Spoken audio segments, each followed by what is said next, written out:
Hey guys, welcome back to Black Lotus, where we talk about all things strange and unusual.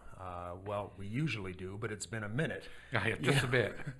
we've been we haven't been uploading lately, and I probably in the past 2 months, I guess. And the reason being is because the job that I have is considered an essential service, and so my business has been kind of booming lately, and I've been nonstop. But we have. Been able to continue our podcast over at PodBean, and that's called Paranormal News Network. And again, that's on PodBean. If you want to check it out, it's Paranormal News Network slash podbean.com. Yeah, sorry about this, but we just wanted you to know that we haven't forgotten about you, and we truly appreciate that you have subscribed to us and you like our videos. Uh, uh, and people are still subscribing, even though we haven't Right. been uploading. But anyway, we really do appreciate it. But so we decided what we're going to do. Is we're going to continue to upload to YouTube, but we're not going to be doing our normal thing. Instead, we are going to be uploading the audio podcasts from our podcast at Podbean, but it is going to be only audio. But you're going to want to listen to these interviews that we're doing with these people because they are really incredible, amazing people in the paranormal world, like Erica Lukes, Kim O'Connor. We just had Laurie MacDonald on, and that's the one we're going to upload today. And what she is she is she's a world-renowned hypnotherapist, and she specializes in UFO abductees. And the interview was really interesting, and she's very intelligent, and I think you're really going to enjoy her. So anyway, without further ado, here's Laurie MacDonald. Although not taken seriously by most people, when alien abductions are certainly no joke, people who have claimed to have experienced it have often described horrific episodes of invasive examinations, leaving behind emotional scars that last a lifetime, myself included. So enter clinical hypnotherapist Laurie MacDonald, owner of True You Hypnotherapy in Sacramento. She is the founder and organizer of the Sacramento Alien Abduction and Contactee Support Group. She's a graduate of the Alchemical Hypnotherapy Institute of Sacramento, and she was a teacher's assistant at the Alchemical Hypnotherapy Institute of Santa Fe, New Mexico. Laurie is also a graduate of the Dale Carnegie Effective Speaking and Human Relations courses, and is a member of the Sacramento Institute of Noetic Sciences, and is on the mental health referral list for organizations such as Opus and MUFON. Laurie is ACHE accredited, and she has been a certified clinical hypnotherapist since 1995. Now, her life's passion has been working with experiencers and abductees, helping them gain insight and balance. And this is what she specializes in. And she has worked thousands of cases regarding experiencers and abductees, and she is here to share her knowledge with us. And so without further ado, it is our absolute pleasure to introduce Laurie MacDonald. Laurie, how are you? Oh, wonderful. Thank you so much for having me. I'm excited to share my work. Well, we're very glad to have you here. So as you can imagine, because I am an abductee, I have a bunch of questions for you. So do you want to just jump right into this today? Absolutely. Okay. So I think my first question for you is, are you an experiencer, and have you been abducted? I am a lifelong experiencer, and I have had a couple of abduction scenarios where I feel that I was either manipulated with or taken against my will. But I have to say, simultaneously, as that was happening, there was another form of entity, another presence that was there, sort of empowering me in a certain way. Because when I did find myself face to face, eye to eye contact with a couple of the small grays, I was completely calm and had no fear whatsoever. In fact, I felt psychologically prepared for the situation and Mm-hmm. thought that I might be able to learn or converse in some way. But I learned quite quickly that their intention was completely self-serving and they had an agenda that they were following, and what I was or who I was rather insignificant. Mm-hmm. Mm-hmm. I can certainly agree with you. During my experience, I felt the same way. I was very calm, and I wasn't freaked out about it at all. And when that happened was when the alien touched my hand, and immediately I was very calm about everything. Yeah, I think it was. I didn't stay calm. I have to be honest. When they saw that I wasn't responding, I guess the way that they expected me to, a large or tall gray entered, and I was still pretty cool until I really focused in on the hands. And the hands were so claw-like and the fingers so long. When I looked at them, it took me a moment to be able to see that it was holding a long needle, maybe about the size of a chopstick, that Mm-hmm. length. And also the energy from it, it seemed, I don't know, as if him having to show up and help the small grays, he was put out by it or something. And when it advanced towards me with the needle, that's actually when I got quite scared and I tried to kick it in the side of the head. And I kicked so hard that I tore my abdominal muscles because after the experience, I had to go to the hospital and I had surgery. They put in a piece of mesh to hold in my abdominal muscles. I'd herniated my. Wow. So that was quite a kick. I'm talking about fight or flight. I was fighting at that point. That was Mm-hmm. about in the late, or I'm sorry, in the early 90s. So, they changed really quickly after that. I became a lot more educated, a lot more prepared, more empowered as well. And those particular experiences with the Greys stopped when I felt more in control. And other experiences began to happen, ones that seemed to be far more, um, I don't know, etherical in nature almost, because it was very difficult for me to determine whether or not the contact I was having was extraterrestrial, interdimensional. And sometimes I suspected it was something even higher because it felt almost angelic, if one can imagine what that might feel like. Huh. Now, you had mentioned that the tall white came over with the long needle and seemed agitated with the grays, that they weren't doing their job or whatever. But do you feel that the tall whites are certainly more in control of the grays, and they're not necessarily working with them, but the grays are working for them?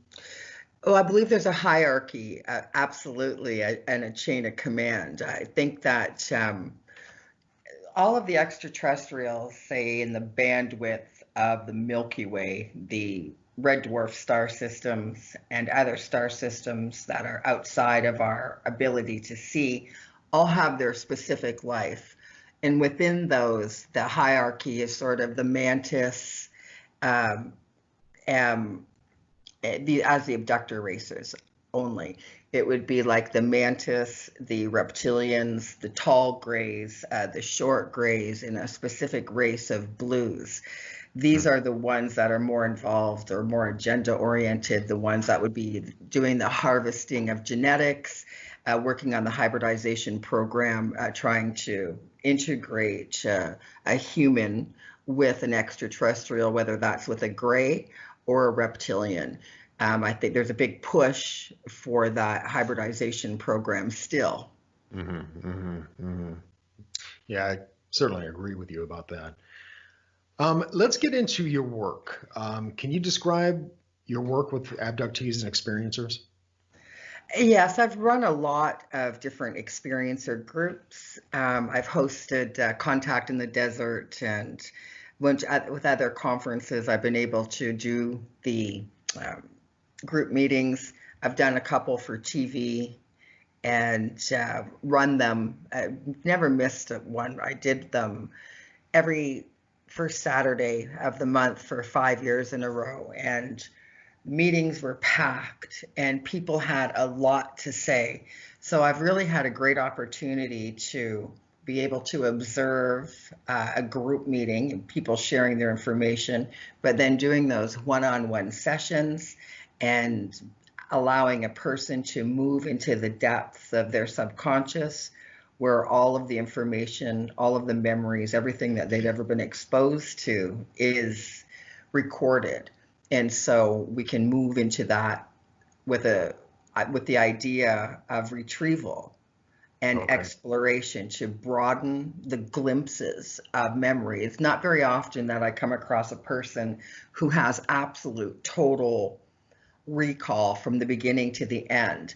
They may remember the glimpse or the sensation or the feeling, and then, being taken or waking up in a place where they feel that they're either in space, or a lot of people say underground, or possibly even in a mountain. They say it feels like I'm in some type of mountain base. Mm-hmm. Mm-hmm. So, the one-on-one experiences, when we do get into that place where they've got that sort of 360-degree view, they're observing their own unfolding of the experience, we are able to glean an enormous amount of information.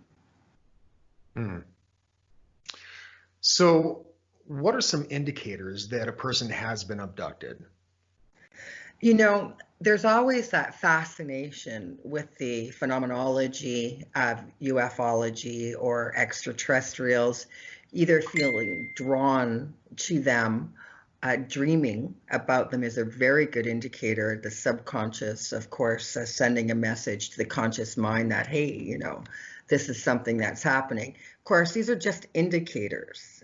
Doesn't necessarily mean that you have been abducted, but finding marks on the body, sometimes under the bicep, they look like little fingerprints, sometimes little small round bruises on the inside of the arms, as if somebody had led you away. Do you believe that they have the ability to manipulate the theta and the delta brainwave, recreating or simulating the sleep state within us, and therefore they can manipulate us? We're complying, we're going right along with them. There's no fight at that point because we don't know if we're awake or not. Mm-hmm. So certainly the dream state, dreaming about extraterrestrials or any form of alien is a very good indicator. Being triggered by it, being fearful of seeing an image of it also is a good indicator, because where is that emotional energy coming from? There's something buried there. Why would one have such a adverse reaction? Mm-hmm. So, extraterrestrials have been talked about for thousands and thousands of years on the planet. There's not a religion that doesn't talk about beings that come from the sky. Sure. In the biblical times, they would say that they saw a burning chariot of fire. Mm-hmm. That's a UFO. I mean, chariot was their only verbiage for right. Transportation, fire, propulsion, bingo, UFO. So, and yeah, I think it's interesting that, a lot of people think that the whole UFO phenomenon is something that's, recent, spanning back to 1947 with the Roswell thing, and that's certainly not the case. No, it's not pop culture. I mean, it's history of Mesopotamian and Sumerian times, talk of the Anunnaki coming from the planet Nibiru, and they're manipulating the people and the genetics of the people. Of course, they were fighting amongst themselves, but, they say the Anunnaki were tall, fair-skinned, blue-eyed and green-eyed people-ish with blonde hair, light brown hair, red tones in their hair, and that the people of the earth, earthers, are black hair and brown eyes. They're the indigenous people. And anybody outside of that would be a descendant of the Anunnaki. So about 10,000 years ago, we begin to see blue-eyed and green-eyed people on the planet. And they say, science will tell you today, if somebody has blue eyes, that's a form of a genetic mutation. But in fact, I believe it's through the mating with the Anunnaki. They might have been referred to as the sons of the gods. Okay. You're talking about mating with them. Does that mean actual sex with them? You know, with some of them, yes, that's exactly what it meant. You know, it meant literally mating because they found the daughters of the man fair. They found them beautiful. In fact, one of the things the Anunnaki in particular were intrigued with was the long hair of women and how it moved in water and how the hair moved in wind. They found this quite interesting and appealing. And so there were genetics of actual mating of the two races. And they say the descendants of those would be all of your blue and green-eyed people on the planet right now. Everybody on the planet who has blue eyes is related. And your listeners can certainly fact check that.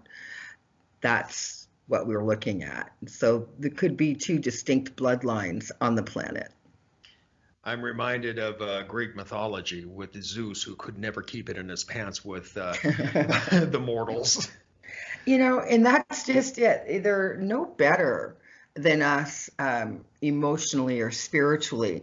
Many of the extraterrestrials might have been obviously more technically advanced, but when it comes to virtue, character, humanity, they lack these things, sometimes even lacking a conscience and how they can deal with the people. And you see that in lots of biblical references where they have no problems. They may be either taking responsibility for flooding an area or flooding an area and saying, you know, they're not worth saving. They're continuously screwing up, and so wipe them out. And so they had no problem. And I know that the Anunnaki, after coming back at one point in history, one of the things that they were surprised at was how fast we reproduce and how many children and how much we can expand the population so rapidly. They can't do that. Mm-hmm, mm-hmm. You know, you were talking about biblical references, and one of the biblical things that happened was the Great Flood.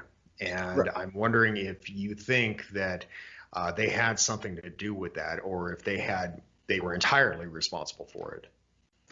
You know, a lot of times I think they like to take responsibility for it, but they did have and may have been able to manipulate the weather at that time, or were aware of some astrological feats that were going to happen that would impact the earth in that way. And so they could see that coming and have people prepare for it or not prepare for it. And then take advantage of it. You know, they didn't have overall, all of the descendants, all of the ones that have come down, they've been like bad parents, you know, just irresponsible, bad parenting and punishing. You know, you hear them saying, oh, they're the gods or the extraterrestrials, very intermingled. And yeah, they haven't exhibited anything that would make us want to give our power to them. Yet people, and that's kind of the thing I do see in my work, an experiencer becoming very awestruck, feeling very important, special, better than other people, that they may be chosen by these particular extraterrestrial races. And that is a manipulation. Yeah, that's not a truth. That's just how they want you to feel so they can continue to harvest. Mm-hmm. Mm-hmm. So yeah, getting back to the abductions, in my experience with the abduction that occurred with me, that happened back in 1988, but I didn't remember any of it until I think it was like May of 1995. And even then, there was this huge gap in the memory that I couldn't recall until recently. Ralph and I were watching a movie, I think it was called The Fourth Kind. And what I couldn't remember is anything that happened to me while I was on the table on the ship. And there was a scene in this movie where this woman was recalling what they were doing to her, and there was a scene where there was like a drill coming to her eye, and it triggered a memory that just made me freak out. And up until then, I had always thought of these beings as, relatively benign, or maybe even benevolent. But after I recalled this, yeah, I think they are anything but. But I guess my question for you concerning that is that why do you think that some people don't immediately recall their abductions while others have no loss of memory at all? Well, they either implant a screen memory over top the memory, and they make you think you're remembering glimpses, and they're just red herrings. And other people, depends on the level of fear at the moment. They can really bury or suppress something, even creating a form of amnesia where we have no recollection of it. And, that's how we self-protect. Sometimes these things are so difficult for our core belief system to accept. When you do see this and it's real, there's nothing, no experience, you don't know how to respond, you're frozen, or you're freaking out, and you just don't know what to do, and you sort of black out in a way. But of course, they help that. They push that memory down. They don't want us to remember. I think that what they're doing is a gross violation of human rights. I think that they have absolutely no right to do it, and they're getting away with it through some form of us complying, by us going along with it. Until you start really saying, no, I don't want any part of this, then it begins to stop, because you've vocalized or expressed your right, your truth, your desire. But until we are able to do that, they will continue. And why I think they're harvesting genetics, creating these hybrids, possibly for the integration onto the planet. But my idea really is that the Greys live to be 800 or 900 years old, sometimes 1100 years old, and then they die, and that's it.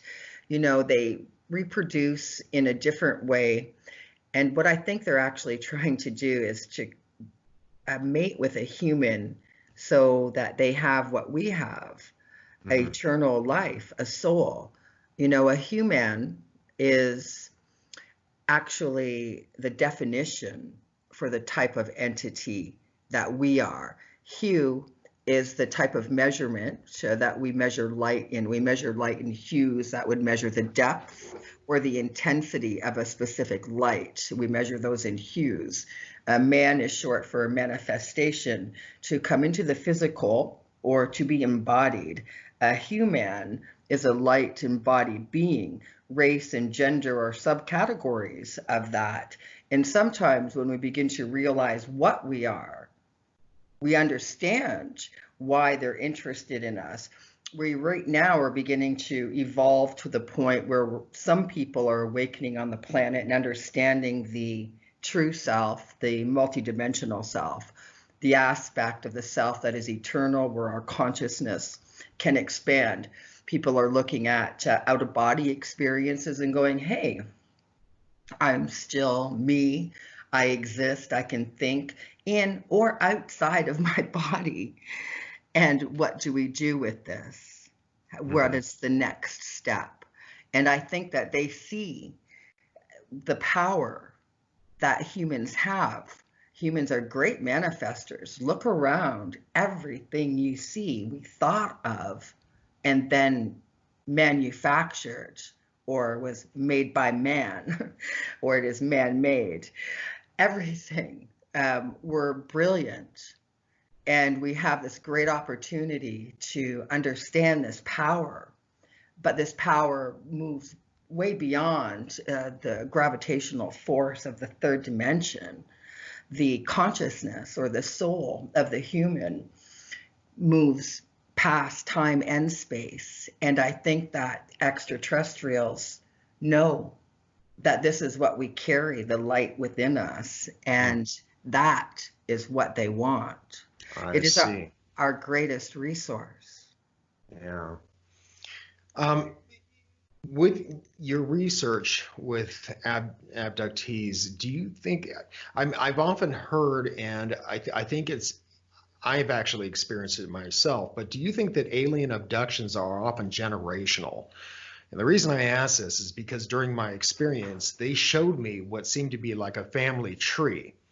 And on it was my grandfather, and my mother and my uncle, then myself, and then beyond that were two other names that I didn't recognize, and it was Colin and Kyla. And I said, well, who are these people? And she indicated, I say she because it seemed like a female entity, Mm-hmm. but she indicated to me that they are my yet born children. Mm-hmm. And so, and then, this happened before, before I even remembered all of that. And then lo and behold, Colin and Kyla were born. They were named Colin and Kyla. Wow. So I've heard this happens within families. Absolutely. It is definitely generational. And the reason, again, for that is a couple of reasons. One is bloodline, but also because they live, like I said, hundreds and hundreds of years longer than we do. Hmm. To do a regular analytical scientific observation and evaluation of a particular bloodline, the genetics of, say, your bloodline, they're going to have go generation after generation because they're not going to get it all with just one human. What a great opportunity for them to see, multiple generations and how we evolve both physically, mentally, emotionally, and spiritually.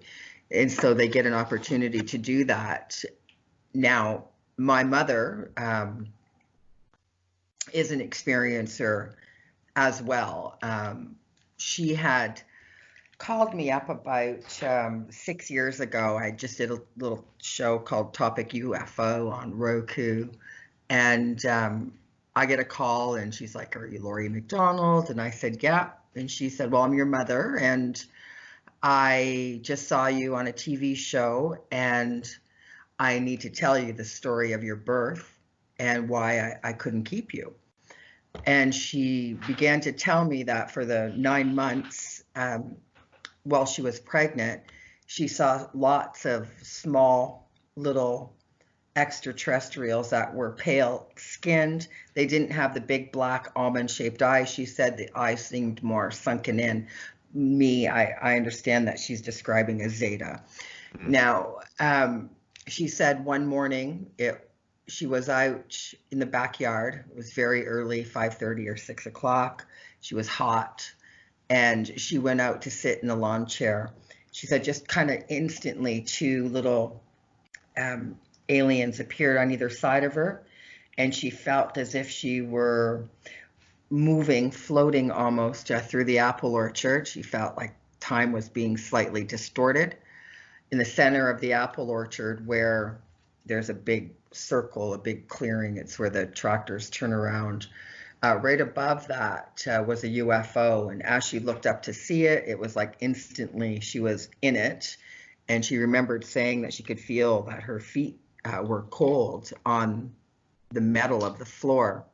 But after a number of tests, she asked me, can I tell you this story? I went and said, well, hang on, let me get my husband, let me put you on speaker and, tell us together, let me hear together. So she started to say how she could feel that popping in the nasal cavity, that there was a small ET behind her. She laid on a table, and I asked her, well, what kind of table? And she said, it looked like an ironing board. It was shaped like that. I think it was metal, and I couldn't move anything at all.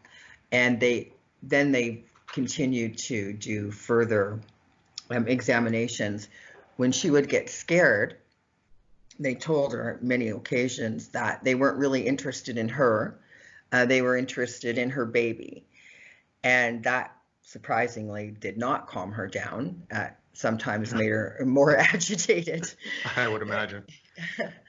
And so after the rest of the test, she said she found herself back in the backyard, bleeding both vaginally and from the nose, and she was in full labor. And she was calling out for help, and she said it was like the household had been sedated. Nobody heard her until a neighbor heard her calling, and he roused the household and brought her into the hospital, and later she gave birth to me. And she said that I wouldn't breastfeed or drink milk, and I didn't look like my parents. Apparently my blood type's a little bit odd, according to my mom.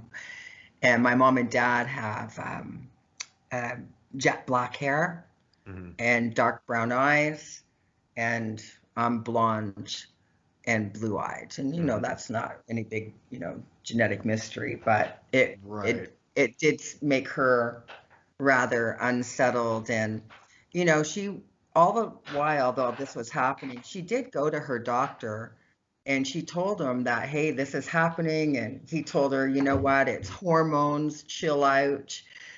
She went to a therapist, a psychiatrist, and they told her, listen, you better stop talking about aliens and abductions, or you're going to risk losing your other children.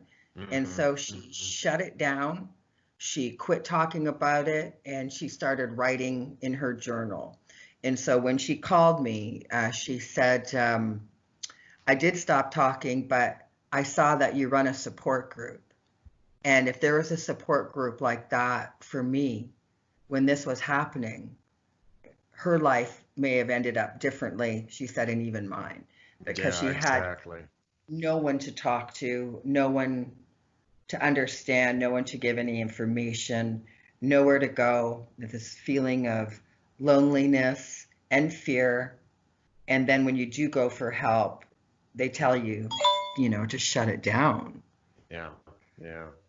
And that's such a shame. It's only been recently, relatively recently anyway, that support groups like your own have popped up. And I can say for myself as an abductee, I mean, like I said earlier in the episode, these things leave emotional scars that last for your entire life. And a lot of times people don't know how to deal with it. I've heard of some abductees even committing suicide because they just can't deal with it, and so I think it's great that you run a support center. Yeah, and just want to say too, for the listeners, I'm the president of Opus. Opus is the organization for paranormal understanding and support, and we offer a 24-hour-a-day free online support group for any experiencer who needs help in the moment, needs to share, needs to reach out, and they can reach us at opus.network.org and look into the support group there. And if you can't get to one in your area, we're there online for you. That's fantastic. I'll leave a link for that, certainly. Thank you. I'm kind of curious about something else here. Have you found that there is probably one most common memory among abductees?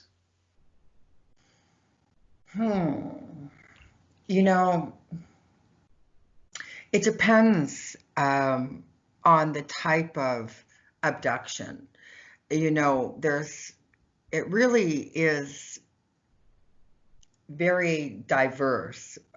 Because there are those people who are more contactees, who are willingly engaging and forming relationships with extraterrestrials, ones who believe that they're even working with them, that they're their true families, that out there somewhere is their true home. And that makes me really sad. it's heartbreaking for somebody to feel so disconnected and ungrounded that when they look around this beautiful garden planet, this planet of abundance, that they don't feel that they belong here because they're so misunderstood. And so I would say that feeling of being misunderstood and not belonging in our true home being somewhere else is very common. Now, for those though whose experiences seem to be more negative and more fear-based, their big question in all experiencers is, why me? Why me? Yep. That makes sense. Yeah, that's really what they want to know. Why me? Why is this happening to me? I've had experiencers wake up as they're being transported back, half their body stuck in one room, as they're as the ETs are like just moving through walls as if they weren't even there, as if they can change the physics, and their consciousness becomes alert, and they're literally half in their garage and half outside the house still, and the ETs are bringing them. I mean, we've really got some very fear-based experiences, a close-up of, like you say, the needle coming into the eye or into the nasal, or where they blow up the belly, fill it with these gases, and the abdomen becomes extraordinarily bloated, and then they insert a needle. And it's actually kind of scary to not have control over your own body, or to be so powerless. Right, and you can't move. You can't move. Right, and you can't move. And so for people who do find themselves trapped in that a paralyzed state, one of the things that you can do to awaken the body, because the mind is awake. In fact, the only thing that you can move are your eyes. And so you want to take your eyes and very sharply push them to the left. Do this several times in a row. And what happens is you begin to secrete the awake chemical in the brain, and the body begins to awaken. So the mind and the body now are on the same page. Whereas without that, as most people know who've experienced it, you just cannot move. You can't scream, but you can move your eyes. Yeah, definitely. Have you dealt with your clients as far as them claiming that they have been implanted with a tracking device? Oh, yes. Lots of times we see that many people actually do have implants in them. Some emit radio signals. Others have a metallic metal to them. So if you think that you have an implant, maybe in the back of your knee or somewhere on the body, you can take a high-powered magnet over top of where you suspect the implant is and move it. And if the implant begins to move with the magnet, then there's something under your skin that's metallic. I do have a client who had three actually, implants, one in the pineal gland in the brain, two others in his left leg, one close to the groin, one close to the knee. And over the years, these two have been moving together slowly. Now I've photographed them, touched them, and when you corral them, like I put one finger on either side, the implant seems to retreat. It seems to pull back and to try to get away. Yeah, it does, and that's the case with me. I believe I have one on the back of the right side on the back of my neck, and sometimes it's there and you can feel it, and sometimes it's not there. And I've always, prior to me remembering all of this, I had always thought that maybe it was just some benign cyst that flared up once in a while, but I've never had it checked. I don't know, what it is, but yeah, it does retreat. Yeah, they do. So this guy, he went to UC Davis Med Center, and we had a bunch of MRIs done. So we have the X-rays, or MRIs actually. of his brain, the pineal gland, and you can see that there's a little metallic piece in the pineal gland. And there's no entry or exit wounds. This isn't shrapnel. It isn't something that entered into his, brain mysteriously. So there are implants, some just for tracking, but I do believe that most likely they're programmable, that they can change the electromagnetic energy or the frequency of the body, therefore affecting our body chemistry and changing the way we behave. It's very important for people to understand how to control their own mind. If you don't learn how to control your own mind, there's a very good chance someone or something would like to control it for you. And the human can learn self-mastery, self-actualization, the ability to prevent any unwanted interaction with the extraterrestrials that don't seem to be serving our highest interest. There's protocols, that need to be followed when you're either summoning or hunting or just doing a plain old sky watch and looking for extraterrestrials. Whenever that invitation is out there, that invitation needs to be very clear that one's only really attracting those that have the higher consciousness, those that are respectful and love-based. Now, if an ET isn't calling you by your first name, if they're not asking your expressed permission, then this is a lower entity. All of the ones that I've mentioned, and there are many, many more, all of the ones that I've mentioned right now are a lower frequency than the human. Don't get confused with their ability for technology. They don't understand, and they've highly underestimated the human spirit. And as we are right now at a precipice of a very specific evolution, a very specific freedom, as we take that sort of next step into what's next out there, as we cosmically expand, we'll have to be very clear which ones we interact with, because we're certainly not going to give our power away, not again. Right. Well, there is a theory out there, and I'm not sure if I agree with this or not, but some people think that they are truly evil. You were talking about the lower entities, that they're truly evil. But there's a theory out there that it's possible that they're simply indifferent to the damage that they cause. Kind of much like our own doctors when they conduct animal research. Oh, What do you think about that? They're totally aware of what they're doing, and they just don't care. That's Right. the difference. Okay, and they lack that human emotion. They don't understand it, and nor do they care to.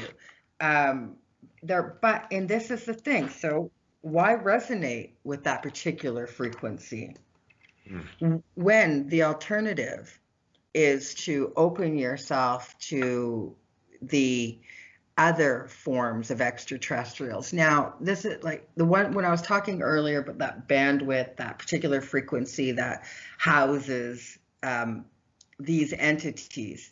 Now, past that, out in deeper space, way past that Virgo cluster, there's this huge outreach, this long arm of space. And there are the beings that are a very high frequency. They do sound female, and they ask your permission. They are so respectful and so loving that you're in the presence of something magnificent. And they're aware of our feelings, and they always ask, are you afraid? Do you want to do this? Do you want to really see?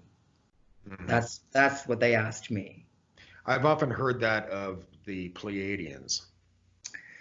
Yeah, the Pleiadians,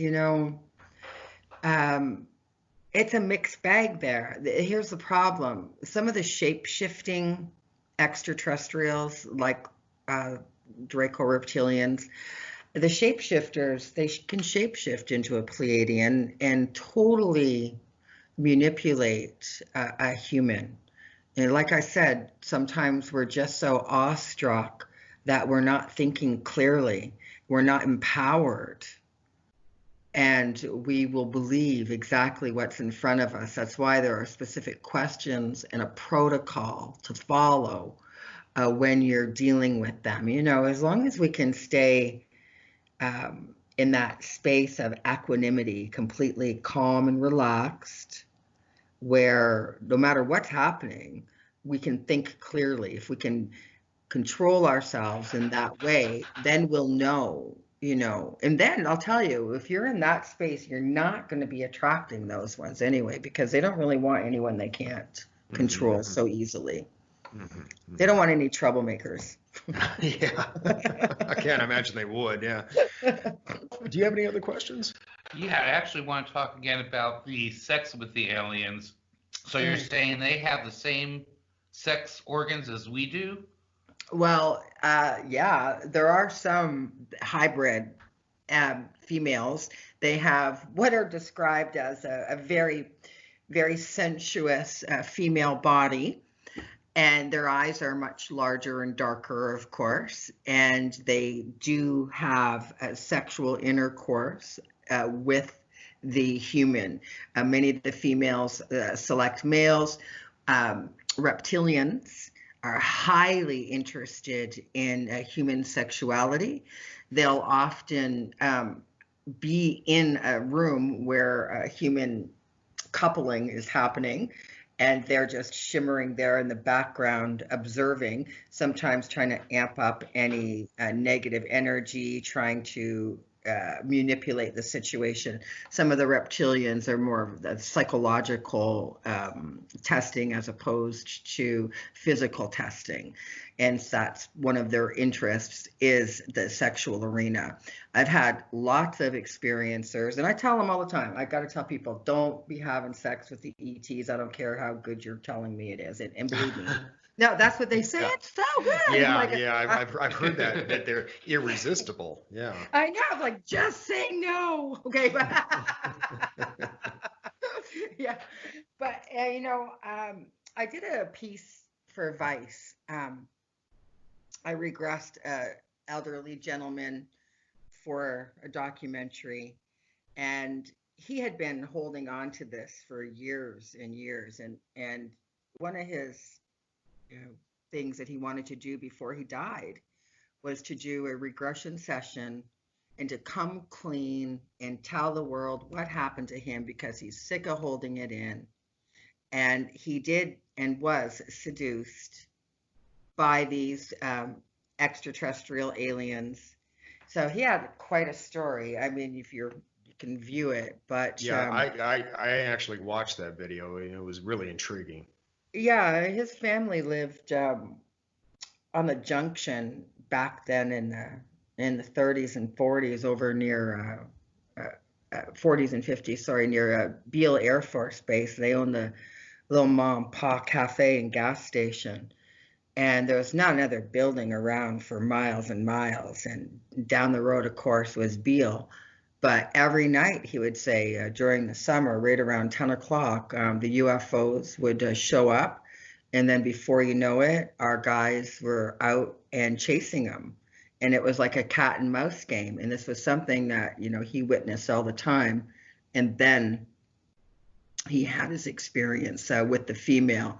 And that is not the first time that I've had people express or explain a very similar situation. So yeah, they're interested in our sexuality. In fact, they're interested in the whole birthing process.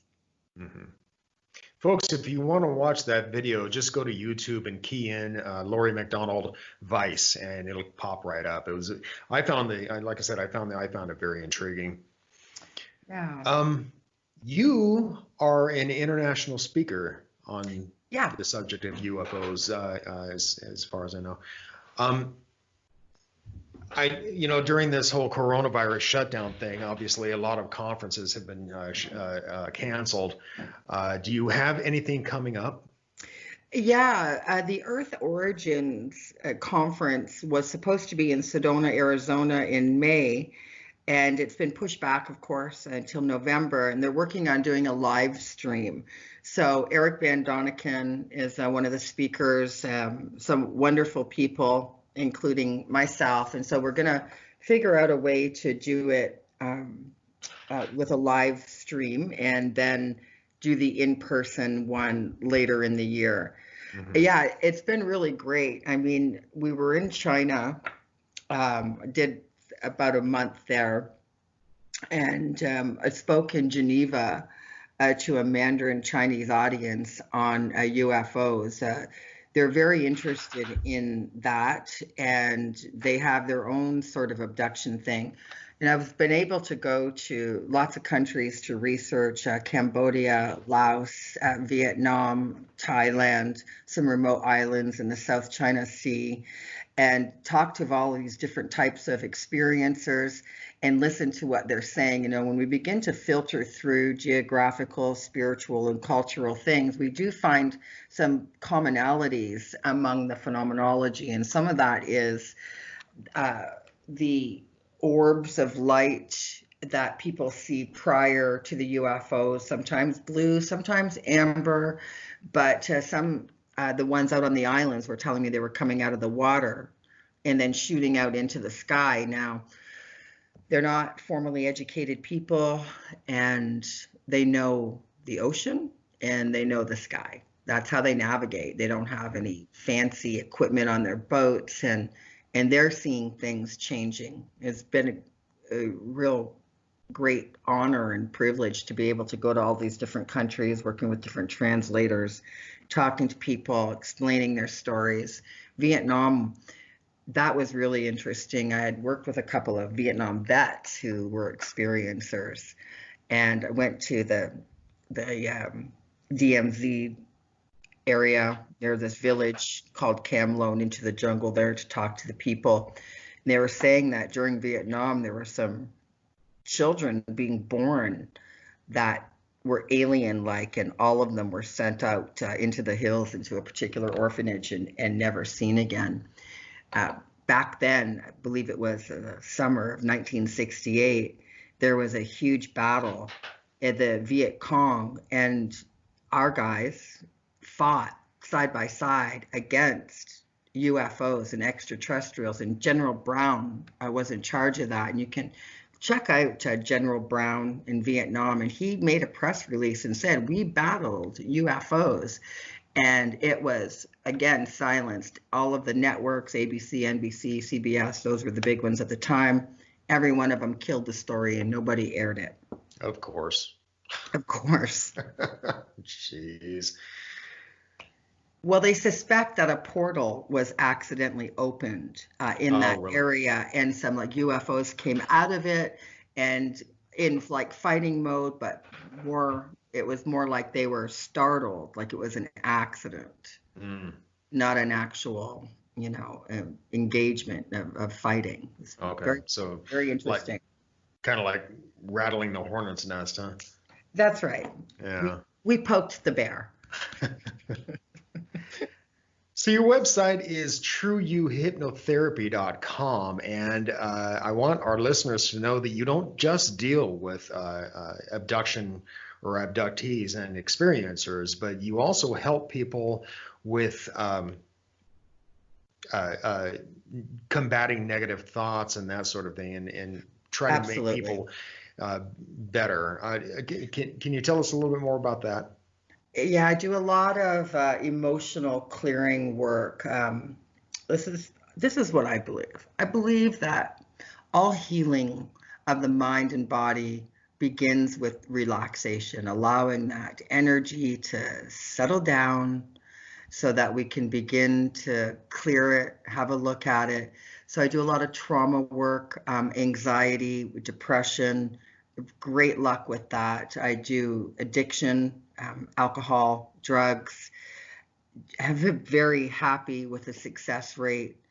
And here, when you begin to create a new neural pathway to a specific desired behavior, you're programming yourself. You're creating the life that you want to live. And everybody has a fundamental human right to be happy, to be at ease in their mind and in their body. And through looking at some of the things that we think harmed us in our youth or adolescence or through a relationship or whatever it might be, when we change our perspective and begin to look at these things as opportunities to grow, to become stronger, we actually do grow and become stronger, more capable, more competent, but most importantly, we're more at ease where we can enjoy and be in the moment. So doing that heavy trauma work, clearing any addiction that prevents us from tapping into our true self. A lot of people feel this potential. They know they can do better.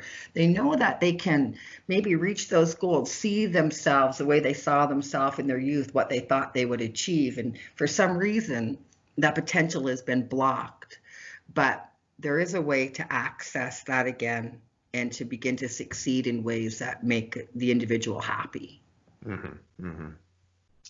Well, listeners, yeah, check that out. Definitely. You can contact her through that website. And it's trueyouhypnotherapy.com. I think we're about to get out of here for the day. Laurie, thank you so much for joining us today. We truly do appreciate it because it's my pleasure.